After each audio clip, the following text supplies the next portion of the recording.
Magandang araw mga ka-inside, The Story PH. Ngayong araw ating pag-uusapan ang isang totoong pangyayari na nagpasindak sa mundo at nag-iwan ng libu-libong tanong. Isang dalagang naglakbay para maghanap ng bagong karanasan. Ngunit ang kanyang paglalakbay ay nagtapos sa isang nakakakilabot na misteryo. Ito ang kwento ni Elisa Lam, ang babaeng nawala sa loob mismo ng isang hotel. Noong Enero 26, 2013, isang dalagang 21 taong gulang na si Elisa Lam ang dumating sa Cecil Hotel sa Los Angeles, California.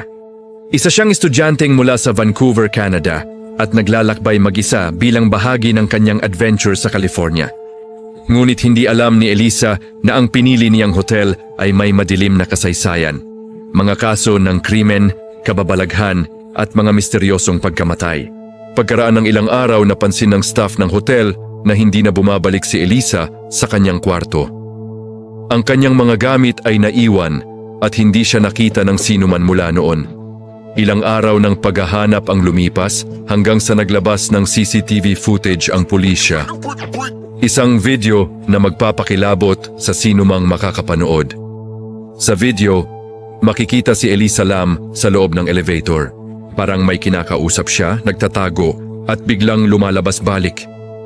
Minsan, pinipindot niya ang mga button ng elevator ng sunod-sunod, ngunit hindi ito gumagalaw.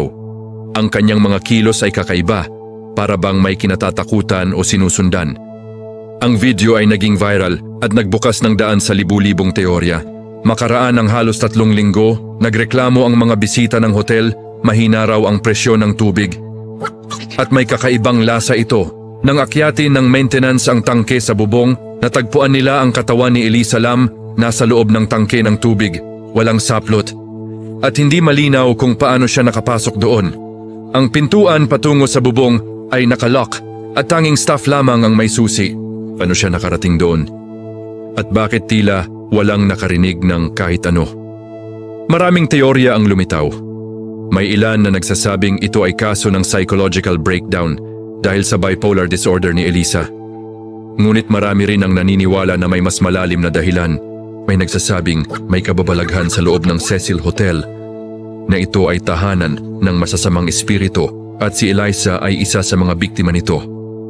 Ang iba naman naniniwala sa posibilidad ng foul play, ngunit hanggang ngayon walang nakapagpaliwanag kung paano siya nakarating sa tangke ng tubig ng mag-isa. Ang kwento ni Elisa Lam ay paalala na sa likod ng mga pader, ng mga gusali at kwarto, may mga lihim na hindi kailanman mabubunyag. Maraming salamat mga ka-inside The Story PH sa pagsama sa isa na namang kwento ng misteryo at katotohanan. Kung nagustuhan ninyo ang video na ito, huwag kalimutang i-like, i-share at i-follow at mag-subscribe para sa susunod pang mga tunay na pangyayari. At ito ang Inside The Story PH, kung saan sa bawat kwento may katotohanang nakatago sa dilim. Hanggang sa muli mga ka-inside The Story PH at patuloy tayong maglakbay sa mga kwento ng tunay na misteryo